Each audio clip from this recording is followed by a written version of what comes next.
One of the biggest mistakes people generally make, and I'm guilty of it too, is wishful thinking. You want something to be true, even if it isn't true. And so you ignore the things that, you ignore the real truth because of what you want to be true. I think when I was, 5 or 6 or something, I thought I was insane because it was clear that other people did not. Their mind wasn't exploding with ideas. What was your biggest failure and how did it change you? Well, there's a ton of failures along the way, that's for sure. As I said, for SpaceX, the first 3 launches failed. And we were just barely able to scrape together enough parts and money to do the 4th launch. If that 4th launch had failed, we would have been dead. So, multiple failures along the way. I tried very hard to get the right expertise for SpaceX. I tried hard to find a great chief engineer for the rocket, but the good chief engineers wouldn't join, and the bad ones, there was no point in hiring them. So I ended up being chief engineer of the rocket. So if I could have found something better, then we would have maybe had less than 3 failures.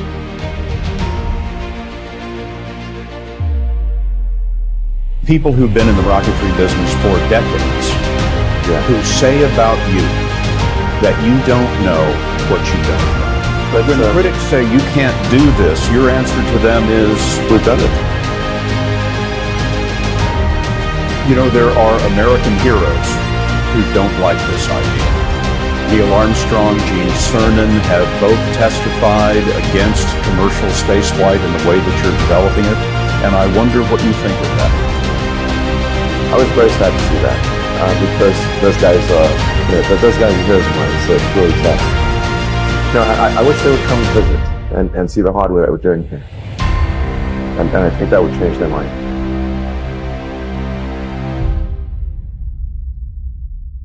Did you think, I need to pack this in? Never. Why not? I don't ever give up. I mean, I'd have to be dead or completely incapacitated.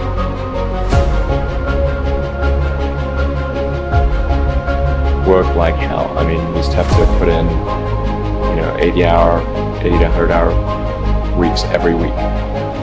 All those things improve the odds of success. I mean, if other people are putting in 40-hour work weeks and you're putting in 100-hour work weeks, then even if you're doing the same thing, you know that you will achieve in 4 months what it takes them a year to achieve.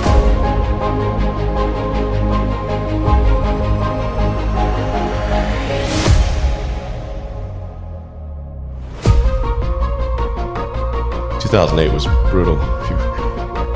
2008 we had the 3rd consecutive failure of the Falcon rocket for SpaceX. Tesla almost went bankrupt. We closed our financing round 6 p.m. Christmas Eve 2008. It was the last hour of the last day that it was possible. We would have gone bankrupt 2 days after Christmas. And I went to more stoves like rough. SpaceX is alive by the skin of its teeth, so is Tesla. If things had just gone a little bit the other way, both companies would be dead.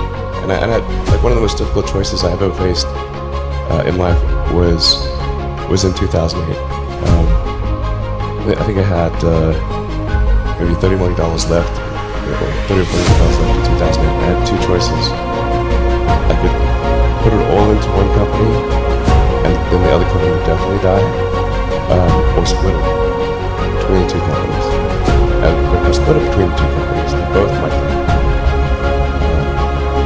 And when you put your blood, sweat, and tears into creating something, building something, it's like a child. And so it's like, which one am I going to let one starve to death? I can bring myself to do it, so I split the money between the 2. Fortunately, thank goodness, they're both equal.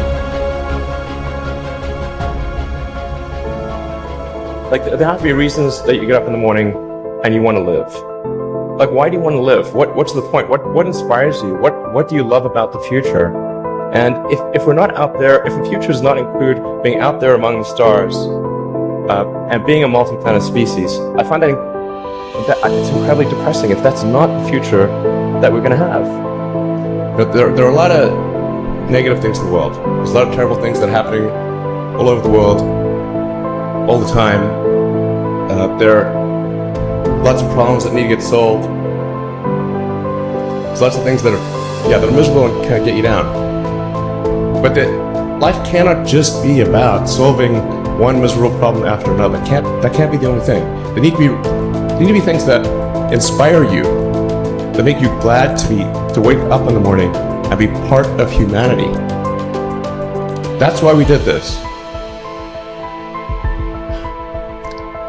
This guy called Tsiolkovsky, one of the early Russian rocket scientists, the great saying, "Earth is the cradle of humanity, but you cannot stay in the cradle forever."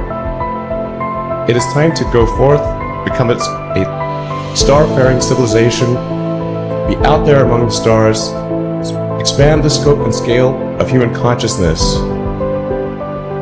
I find that incredibly exciting. That makes me glad to be alive. I hope you feel the same way.